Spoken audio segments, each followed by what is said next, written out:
Fight!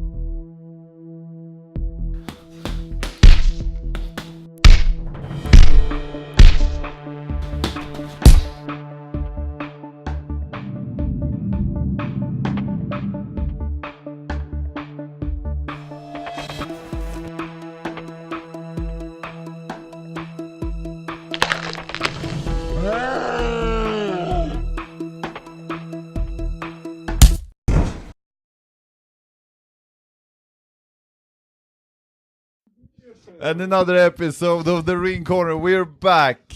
Paul, Sian, and Sasha here are back here as usual, and with us one of my favorite MMA fighters, Sadibou Sy. Welcome. Yo, thank you. Thank you for having me. Fresh out of his victory from this weekend. Yes. I just had a fight this Saturday and came out just the way I wanted it to. Yeah, really spectacular performance. So big congratulations for that. What's your nickname? Oh, I really don't have a nickname. Like for fighting, you mean? Yeah. I don't have a nickname. What do you mean for fighting? What else can it be? No, just in general, like what my friends call me. What do they call you? Sy. No, some call me Sy actually, yeah. But most of my friends call me Sadi. Sadi. Well, you're going to have a nickname soon. I think it's going to be Flash or something. Sadibou Flash Sy. All right. Yeah. Kicking ass. Yeah, we'll see. That's a good name for you. Flash. Like Kevin the Flash Kelly. But I must say, looking at your fight, your opponents, they really don't seem to understand how long your legs are. Yeah, that's one of my most important one of the most important aspects of my fight is to be able to control the distance, and I could do that pretty well this past fight this Saturday. So I believe he got so uncomfortable in the ring. He didn't seem to know what he was gonna do. He couldn't get started with anything because I could slowly move in to the distance that I wanted to without him being able to touch me. So that's a big part of that is because of my legs. Yeah, for strike, because you're a striker in the MMA business. I mean, looking at your fights at least. No, I am a better grappler, but I haven't. No. All right, yeah. I was just, what am I missing? No, but maybe you're awesome on the ground, but we haven't really seen that. But since you're a striker, distance control is probably the most important aspect of your game, or pretty much any striker's game. And in these fights that I've seen you really had no problem controlling the distance, perfect balance all the time, really measuring your opponent really well. I gotta say, I'm really impressed. Thank you so much. You make them look like new beginners. This guy you fought Saturday, he didn't get anything done. No, he didn't get anything done. It's not because he's bad. It's because you made him look bad. Thank you for telling us. Shut the fuck up. No, to that guy that you fought, he looked retarded.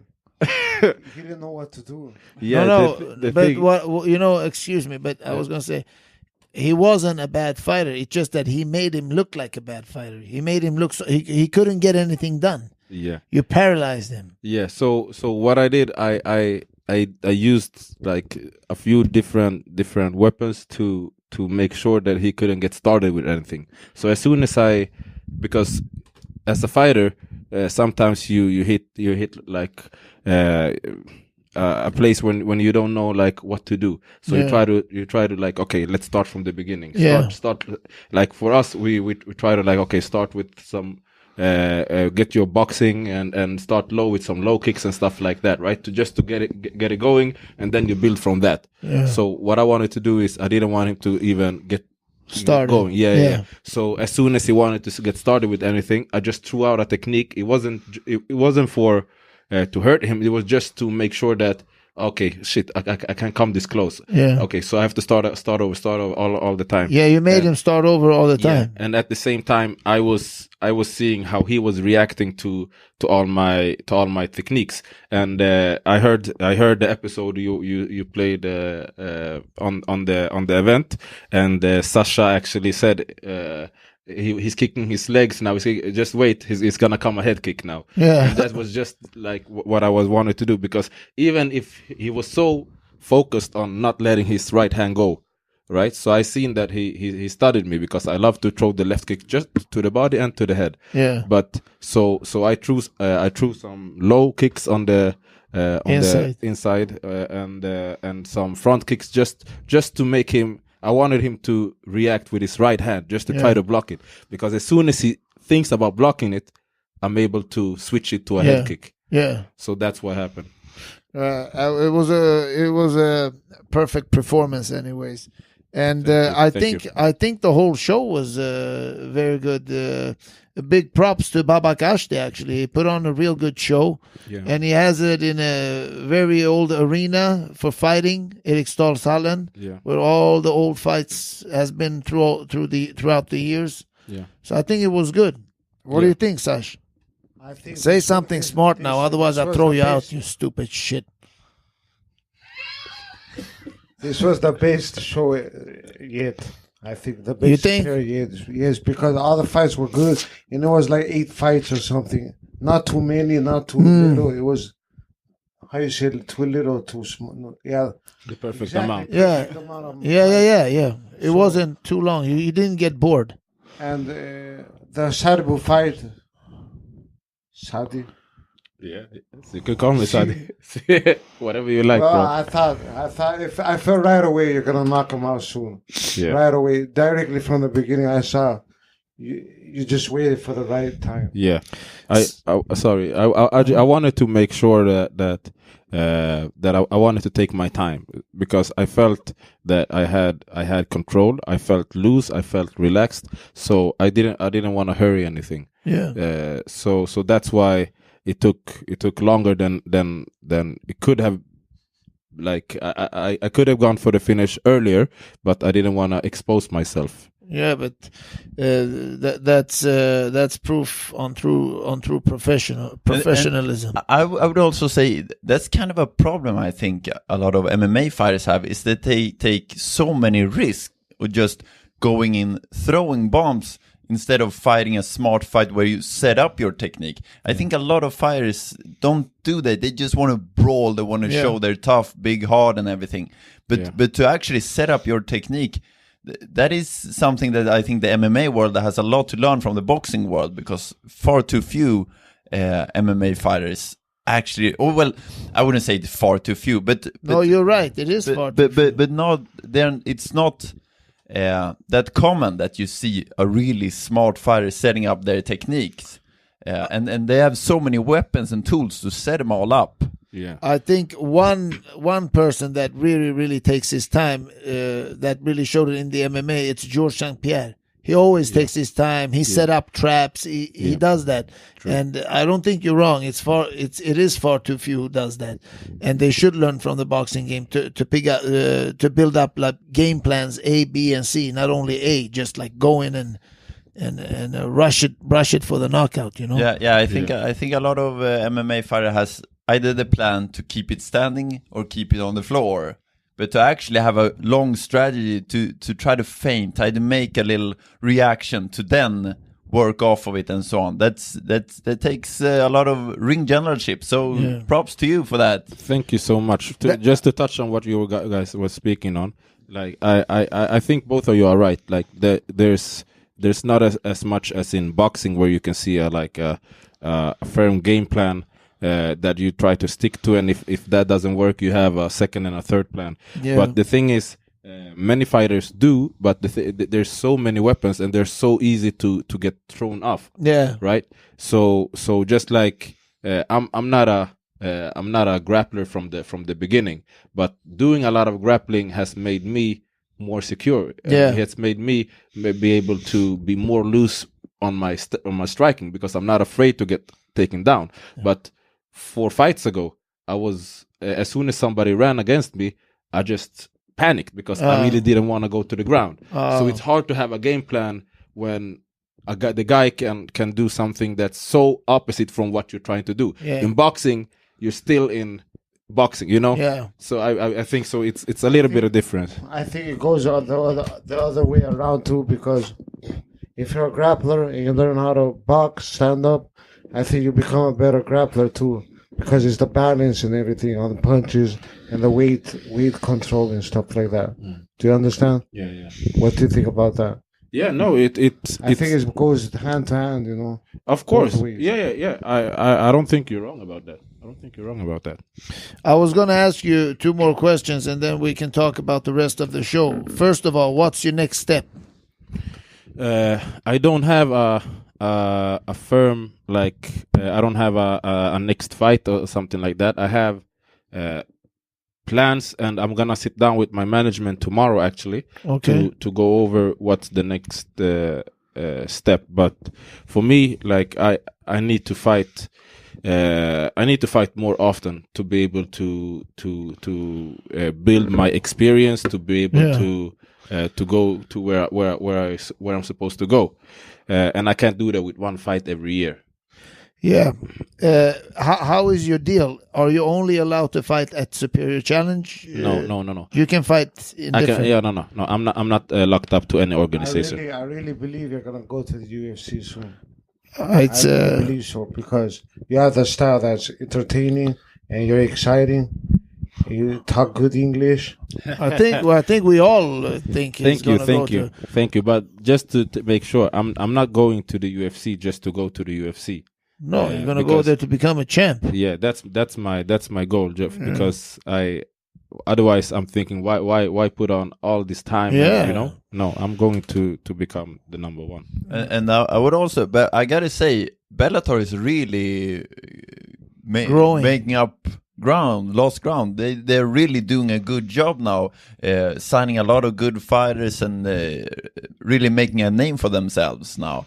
So having maybe fighting for them also is very beneficial, because you can have your own sponsors and so on. Yeah. And that makes a big difference. So I mean, going to Bellator, if you look at the top guys in Bellator, they can all compete with the top guys in the UFC. Yeah. Would you say no to a contract to Bellator? Sorry, what? Would you say no to a contract with Bellator? Or do you really want to go to the UFC? I really want to go to the UFC, and it's because it's still the number one organization, I believe. But if Bellator were to give me an offer, I would have to look at it, and I would have to sit down with my team and take a decision. I can't say that I wouldn't take a deal with Bellator. What about ACB?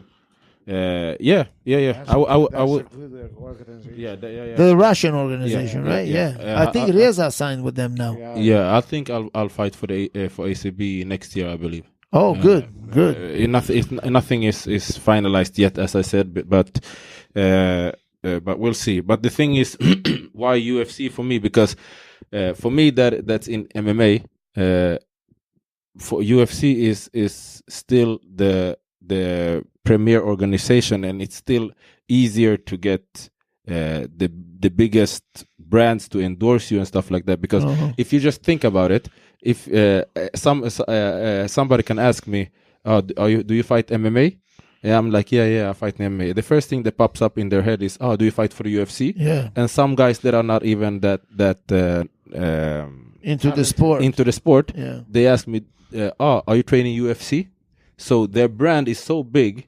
So that's why, you get so much for free when for free, but you get so much with the brand UFC. Yeah. So that's why I figured that's where I need to be. Yeah, and also fighting for them gives you even if you would just to fight 1 or 2 times and they don't want to sign you further, that also makes you such a big name just being part of that company 1 or 2 fights that you could probably sign an even better deal with another company. You get more girls. I heard that's the case. Everybody knows UFC. Sasha, when you were at your top in the amateurs, you didn't get no girls. You saw? I got my wife now. Yeah, that's true. Actually, I when I was young, I was really good at 2 sports. High jumping and boxing, and then I thought, what sport would get the most amount of girls, and it's not if you're a high jumper. What do you say? Jumping over things, like it doesn't give you any girls at all. You thought wrong, because here, especially in Sweden, they put high jumping before boxing. So yeah, I never got a girl that was impressed by my boxing ever.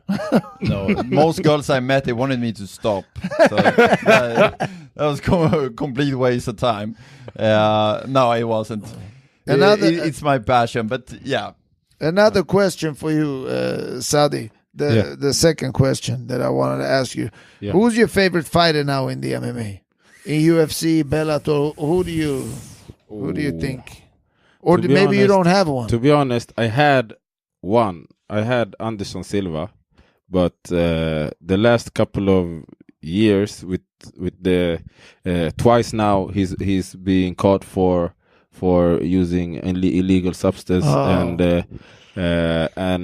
I think like I try to still remember his fights when he was at his top, right? Yeah. But going on and looking like he does now when he fights, it's hard for me not to like, for me his legacy is getting ruined. He's always been cheating. But is he still fighting Anderson Silva? No, I think all fighters were cheating about the same amount back then. You know, but the thing about Silva is that he's such a weird guy also, to be honest. Like why don't you guys ask me who my favorite fighters are? We're talking to you all the time. We're kind of getting. Can I ask him? Yeah, ask him. I have 3 fighters. Yeah. They're all from Sweden. Yeah.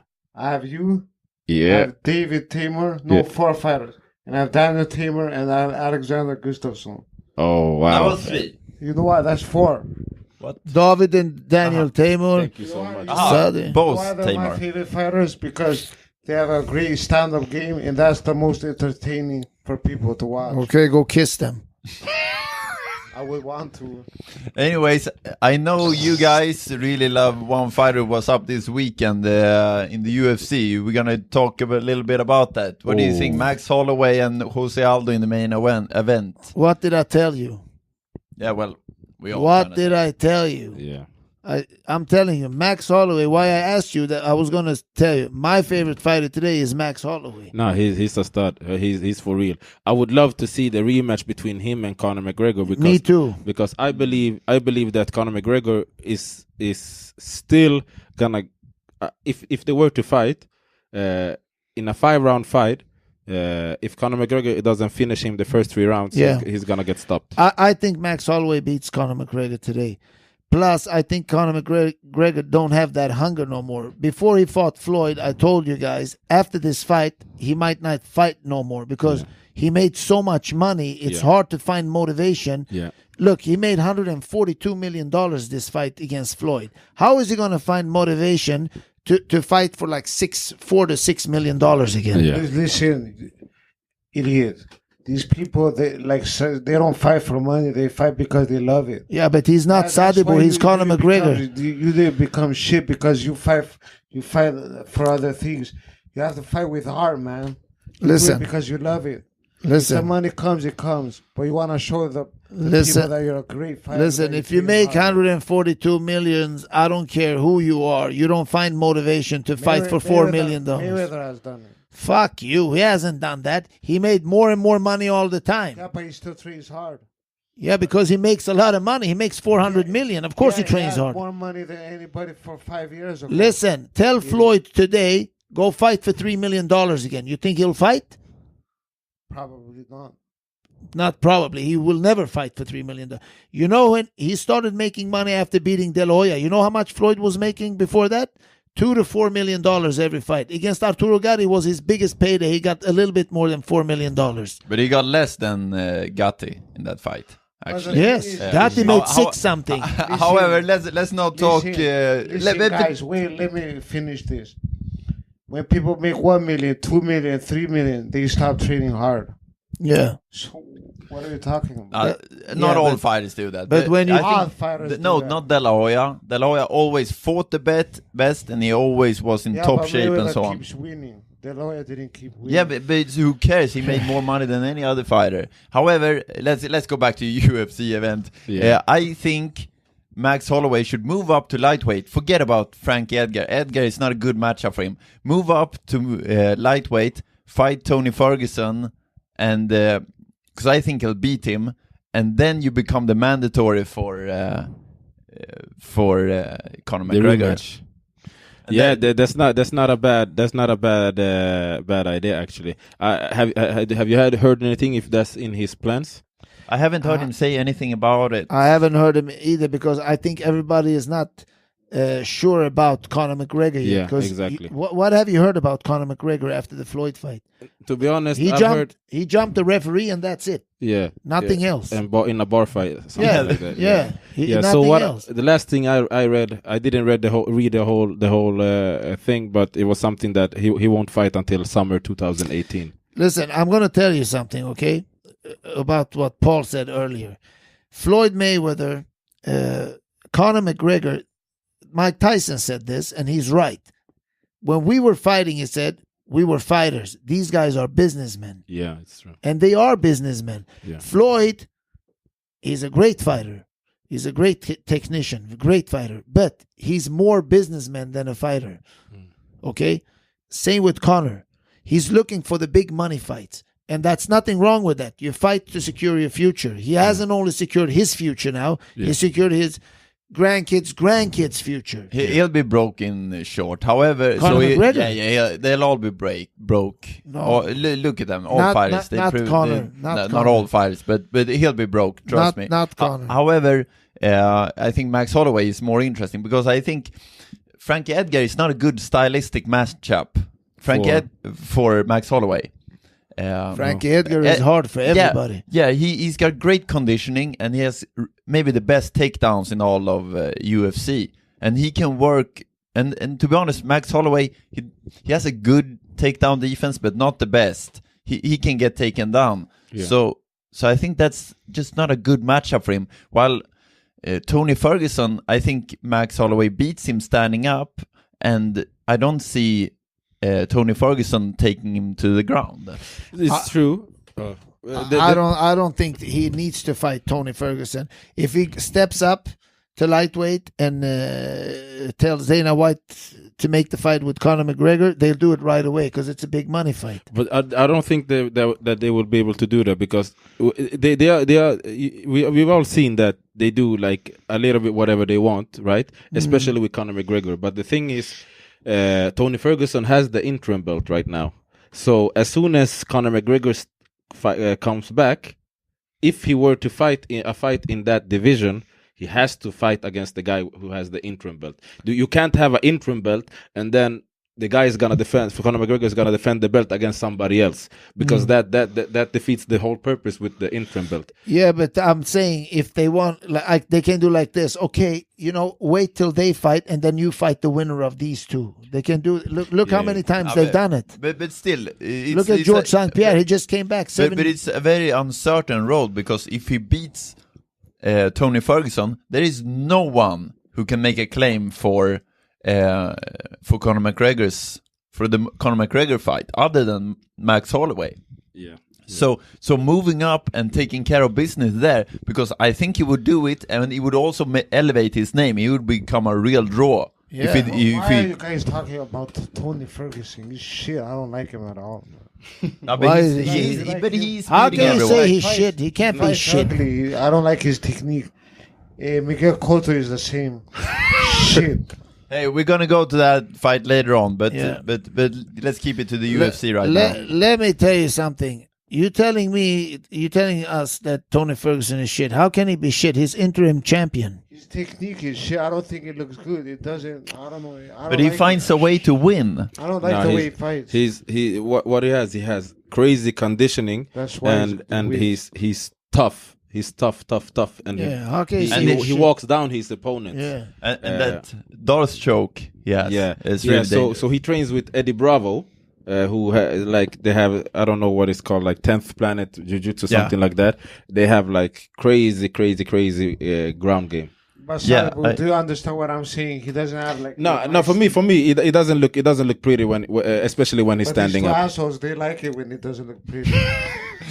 Anyway, Eddie Bravo, I think he was the first American to defeat a Gracie Anyone from the Gracie family? Wow, we're so impressed. Yeah, hey, shut up. That's impressive. However, that's. I think Tony Ferguson, he has a weird style and everything, but he always finds a way to win, and eventually it's not luck. It's not, he finds a way. That's impressive. But when you fight, you want it to be beautiful, right? Yeah, when I fight, I have that's the thing for me. For me, like if I fight and I stand toe to toe with a guy and we all blooded up and we're just throwing punches and nobody's thinking, for me that's every plan, everything that I thought of has gone wrong. Yeah, but I like that too. What, fight game is a mind game. I like that. So for me, that's not my style. Yeah, but you guys like Cotto. I don't like Cotto. We're gonna go back to He likes Cotto. I don't like Cotto. Hey, shut up, guys! I proved you wrong once again. Okay, he was so good, this Saddam Ali. Let's stay on topic, and then we'll go to the Cotto fight later on. Let's do like this now. Let's leave the UFC. No. We have far too many fights. We can't leave the UFC right now. Yeah, we need to speak about the heavyweight fight as well. Exactly. And there was 2 other great fights. However, yeah, let's go to the heavyweight fight between Alistair Overeem and Francis Ngannou. Alistair Overeem should retire. He has no chin. That punch it touched him and he went down. All right. Somebody didn't watch the fight. Have you ever seen Okay, was that a clear punch? His chin went from his right shoulder to his left ear. It was a left uppercut. I never seen a left uppercut with that much power. Yeah, I would agree. It hit him like this. Oh. Touched him. You haven't watched the fight. His chin flew all over the place. Did you see it? Yeah, of course I saw it. That's what I'm saying. But he almost. Wait a minute. Does Alistair Overeem have a chin? His name, Alistair Chinny. All right, guys. So Kimura posted a picture after the weekend, the past UFC event. So look at this. Show the camera too. I'm gonna put it up on so you can see it back home. Let me see. Yeah, I understand them because I was a fan of Francis Ngannou before this, but wow, that Noga was scary. But he was a monster. That I think he can go very far in the heavyweight. For me, okay, the uppercut was scary, but when he had Alistair against the cage, you couldn't see Alistair. Yeah. Do you understand how big this guy has to be? Yeah. If Alistair couldn't move, I was like, wow. And he did a foot stomp, and I got I was like, ooh, ouch. No, it's crazy. It's crazy. I'd say he's the scariest guy I think I've ever seen. Anyways, we can all agree on that Alistair Overeem has to retire now. Yeah, and that was a scary knockout. Maybe the hardest knockout of his career. His foot was all curled up. Yeah, but watch it again. It wasn't a clear punch. I'm gonna watch it again. He threw a right hand also when he was already out on the floor. Yeah. So yeah. Oh, yeah. But the guy don't have no chin. Did you see Justin Gaethje versus Eddie Alvarez? Yeah, that was a good fight. Yeah, wow. it was that fun. I was very impressed by Eddie Alvarez. Yeah, good. He was a smaller guy. Did you notice that? Yeah, he was. He was a smaller guy, and he did a really good fight. But I liked it because McGregor ruined his career, but now he came back. Yeah. So I'm happy for him. I'm very happy for him. I was happy that he won the fight, but for me, I didn't understand because watching Justin Gaethje, what's his name? Justin Gaethje. Justin Gaethje. I've seen him his fights before, and he throws the right low kick all the time, all the time, and it's like when you look at the Diaz brothers, when they never defend the low kicks, right? And he started to try to defend his low kicks in the third round. So I was like, why don't you try to defend the low kick earlier? Yeah, that was weird actually. Because that's one of his best weapons. Yeah, it was weird, but I think this Jetchev guy, he kicked him so hard, like with the low kicks. I think he's going to be limping for 2 months now. Eddie Alvarez, but like Sasha said, after getting humiliated like Eddie Alvarez was against Conor McGregor, I never thought he could come back this strong. He came back really, really strong. Yeah, I was very happy for him. Man, he's a warrior. Yeah. And he got the $50,000 too. Yeah, they're happy for him. But I must say also, Justin Gaethje, I mean, what a guy, what a tough guy. I mean, he just went in there non-stop, never stopped for a second fighting. Eventually, he was like separated from his senses, and even then he was trying to fight. No, it was a great fight. It was a really good fight. Did you see the fight before that? The Oliveira against... yeah, that was a good fight. Man! That might be fight of the year. Yeah. Oh, man, what a fight. Did you see that one? Yeah. Oh, man. Oh, it's a good fight. They put Oliveira against, what's his name? Menendez? What was the other guy's Jensi name? Medeiros. That was a real good fight, too. Yeah, you want me to watch it? Yeah. Okay. Yeah, watch it, man. Watch it. Yeah. But the thing is that the second fight, I think it was the fight after that, Sergio Pettis and Henry Cejudo. I think that was maybe the one of the worst fights of the year. I hate Henry Cejudo. I gotta be honest. Wrestler, Olympic gold medalist. Yeah, exactly. Yeah, but he took him down and just held on to him. Didn't do anything. Just held on. And Pettis didn't do anything to get up. They were just holding. Yeah, but cuddling. That's the problem. It's not like he's a great fighter, but it's not entertaining, and that's the problem. And I believe, to be honest, that so many great wrestlers, all right, if you stick to wrestling, you will do better than if you try to become something that you're not, because you want to be spectacular, you want to be entertaining. I've seen it so many times. Wrestlers, they start to become punchers, kickboxers, or like, you know, so they because it's more entertaining. It goes all wrong. Yeah, but I still think he should, like a lot of wrestlers, they are really good at doing damage on the ground. I think, for example, Georges St. Pierre, he does so much damage when he got his opponent down. Yeah. He beats them up. He beats them senseless. Yeah. Cejudo, he was just holding him down. Yeah. But that is true also. Like, do you know Ben Askren? Yeah. I trained with Sebastian Cardestam, who it was his last fight. Yeah, all right. Yeah. He might be the best welterweight on the planet. I mean, he good. could win against any fighter, but he doesn't really have the style that Dana White's gonna want to sign a contract with him. No, Because he actually retired now. Yeah, I heard. He retired? He retired, yeah. Oh. Because he might. A lot of people say he's the best MMA wrestler ever. Like he's great, and if he were to fight in the UFC in the welterweight division, he's never lost. So I can't say anything, but I don't think that. I think he would have a lot of problems there. Yeah, because he's so one-dimensional. He is one, but he's great at what he does. Don't get me wrong. He's great. I liked him. I saw the fight against Cardestam. Yeah, but to be honest, I mean, good luck taking Tyron Woodley down. I mean, Tyron Woodley is just so strong. That's absolutely ridiculous. When he threw Maya around. But to be honest, I believe Ben Askren is Tyron Woodley's wrestling coach or something like that. All right, I didn't know that. Yeah, he trained when Woodley prepares for a fight. He goes to Ben Askren with to get wrestling.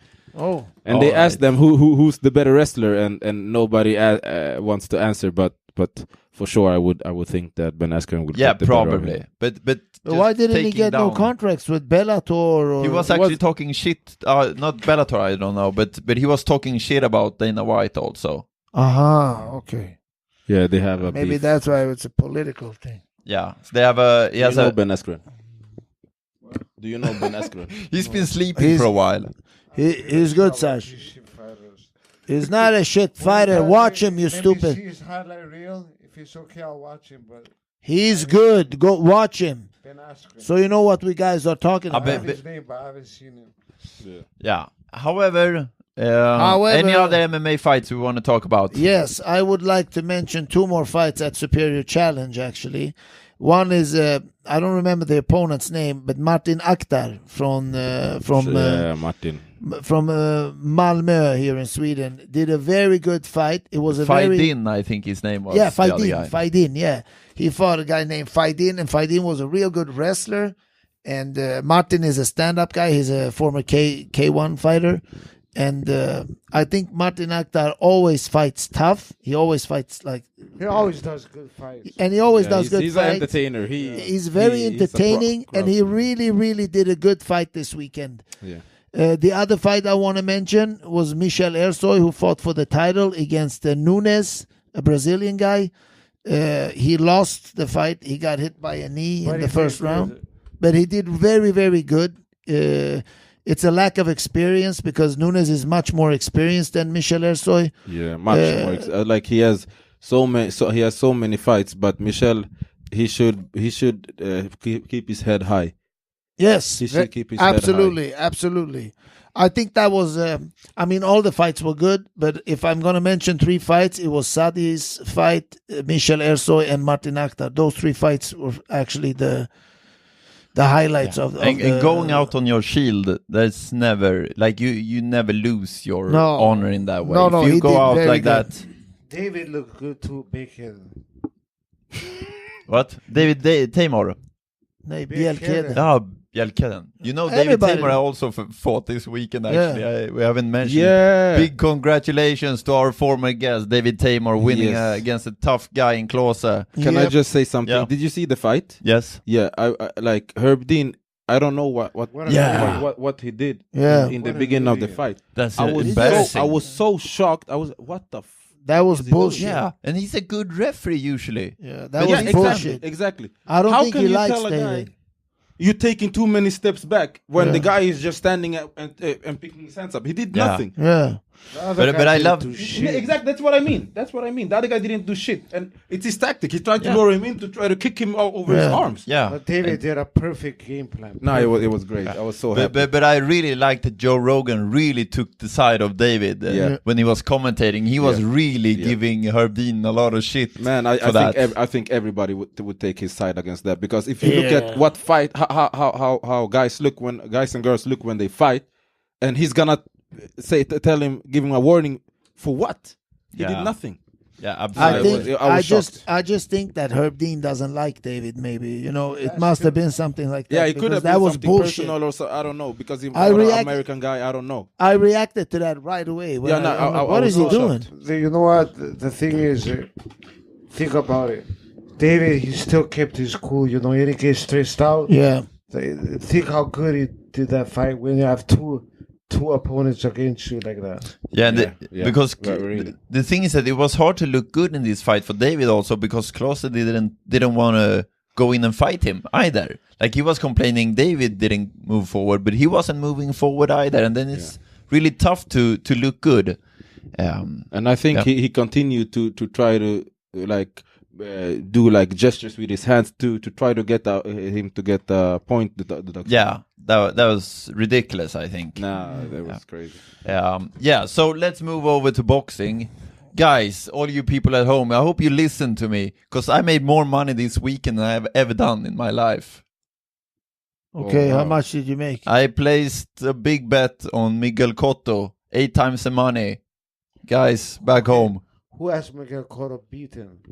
Sergio Martinez, for example. Prime. Sergio Martinez. In his prime. In his prime. There was a whole bunch of guys. Tell me one guy he's beaten.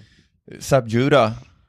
He didn't beat him on his prime. Yeah, he was really good back then. Miguel Cotto, I love him. And he's the only guy ever to outbox Mayweather for a few rounds. He was doing that. He didn't outbox Mayweather. Look at the 6th round. Look at the 6th round, and then you say that. Shit. No. To be honest, that's if I were to say that Conor McGregor outboxed Floyd Mayweather for 2 rounds. That was bullshit. All right. But look at the 6th round. He even changed his trainer after that fight because he was taking too many punches. Go suck him. He never won 1 round against Mayweather. What are you talking about? He did. We got to look at that fight together. Listen, if Cotto won a round against Mayweather, it's because Mayweather won it. No, he was bleeding from his nose and everything. He put himself against the ring, and he didn't try to the ropes. He didn't. That was the move. worst thing I ever heard. He wanted. I believe he wanted to entertain. I'll show you the fight and. Look at Cotto's technique and stuff. He's open. Listen, he had one lucky day against Sergio Martinez, who was injured. That's why he beat Sergio Martinez. He would never have beaten Sergio Martinez if he came in 100%. Never. Miguel Cotto is actually a flop in boxing. I'm gonna tell you, he's one of my all-time favorites. I love him. Go suck him. I love Miguel Cotto. Go suck him. However, it's funny. I actually bet against him, and you're still angry at me. Yeah, but it's overrated. You know what? I was thinking like this, and Sasha was thinking the same. I know, like it's his farewell fight. He picked the guy at least he can beat and go out with the flag on top. And he couldn't even do that. But you didn't do your homework. Listen, Saddam Ali sucks. Yeah, however, it doesn't matter. Look at Cotto's last fight. He was not performing well. He didn't look like he wanted to be in there.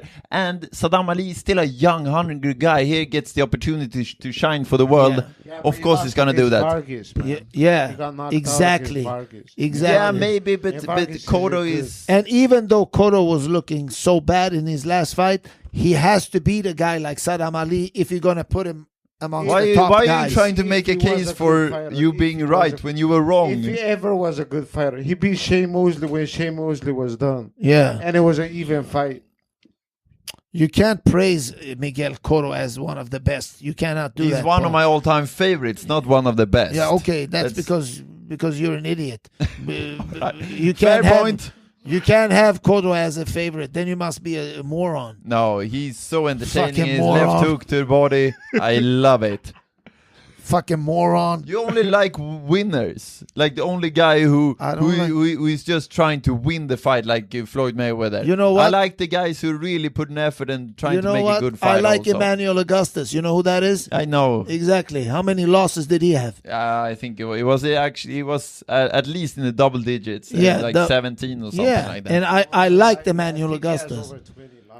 Yeah, he has over 20 losses. And you know what? That's one of my favorite fighters because he can fight. Miguel Cotto, he's a fluke. You like guys like Whitaker who's just running and holding and Whitaker was a genius. Look, Cotto, he can fight, but it doesn't look nice. I don't like it. I think it looks great. However, anyways, we have to congratulate another Swedish fighter who defended his European title. Anthony Yigit defended his title Saturday against a guy with the shortest arms in the world. Anthony, can you dig it, Yigit? Anthony, can you dig it, Yigit? He's on his way up in the boxing market. He defended his title against an English guy who had the shortest arms I ever seen. Yeah, that is true. Did you see his arm? I didn't see the fight. How did it end? Was it a decision? Yeah, decision. Okay. Yigit is not a knockout fighter, but he's a very clever boxer. I saw his fight before. And when he won he throws a lot of punches. He works. He has a very high working rate. He's a very good fighter, Anthony Yigit. And then, of course, we have to talk about something that we've been talking about for the past few months now, and it's the fight coming up on Saturday. Lomachenko versus Rigondeaux. It's going to be a hell of a fight. Oh, wow. I got Lomachenko stops him. Lomachenko should be the favorite. But all you betting people out there, 4.5 times the money on Rigondeaux. It's not a bad bet. I'm not saying he's going to win, but it's just that this is a very close fight. And having it that wide... I was going to explain this to Sadibou earlier. Why it's going to be such a close fight, according to my opinion, is because these guys have fought each other's styles in the amateur so much. Yeah. So Lomachenko has made everybody look like a new beginner. Yeah. Everybody, okay? A new beginner. You just need one word. New or beginner is the same word, stupid. Thank you.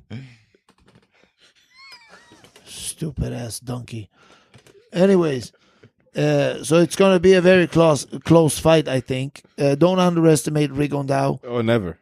I think Rigondeaux's left hand might be the best punch in all of boxing. Yeah, he's like vicious. Yeah, it's like a gun firing his left hand. He just always hits his target, and his opponent never reacts. It's just right there on the jaw every time. I have Lomachenko as a winner too, but I'm not going to be surprised if Rigondeaux wins because he's a very good fighter. Very interesting because 90% of the people say exactly the same. Okay, what do you say?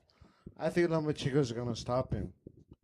Later rounds or earlier rounds? I don't know. He's going to stop him. I think because Rigo has a bad chin. Well, Chin. But he has we also find out at the next episode. Yeah, but he also has a very good defense. Sadibou, one question, please, before we end this episode. Yeah. What do you eat and drink before a fight? Like just before on the fight day? Yeah, or... because you have a good body. Oh, you look like Mr. Body Beautiful. That could be your name.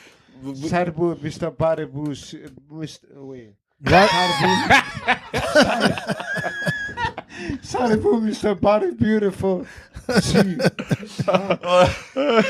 Thank you. Sadibou, you want to change seats? I think you should take that first name. You want to switch seats, Sadibou? Maybe start slicking your body soon. Anyway, thank you, brother. Thank you. Okay. So, like, I usually, because I don't weigh that much now. I fight in middleweight now, and I walk around in on around like 86.5, 87 kilos. Middleweight, what weight is that? It's 83.9. Okay. But you usually have 1 pound allowance, so I can weigh in at like 84.3, 84.4, and I walk around at 86.5, 87. So I don't have to cut so much. So I eat like, I try to, because I train so much, I try to eat food that like makes me, that gives me energy and stuff. So I try not to eat as much junk food. But I don't watch my diet that hard until I'm on like. Do you eat late at night, early? What times do you eat? No, I try to eat like my last meal as early as possible. What but is that? It usually ends because maybe around 9:30 at night. Evening. Yeah, exactly. It's because I finished training. Something is wrong with you, man. 9:30. If you want to go down the weight, you have to stop eating like 6 o'clock, I think. Oh, okay. No, now I'm speaking generally, not when I'm trying to cut weight. When you cut weight, what time do you stop eating? 9. Hey, Sadibou, one last question for you. Yeah, brother. For $1 million, would you let Sasha lick your forget butt? about it. I'm not gonna allow that to continue. Don't answer that. These guys are morons. However, all you people continue to follow us. We're running out of time. Really, we're so thankful to have you here. It's always a pleasure. Yeah, and you will be back again, Sadibou. We know 100% we'll see you in the UFC soon. For sure. I really believe so. Yeah, that's my Joe goal. Rogan will like you. I know that. Joe Rogan likes good people, you know. Oh, thank you. You like stand-up fighters, and you're a good stand-up fighter. Thank you so much. Yeah, I'm going the right way. So that's the plan, to go in there and make some noise. But seriously, for $1 million. Hey, shut up, we're out. Goodbye, everybody.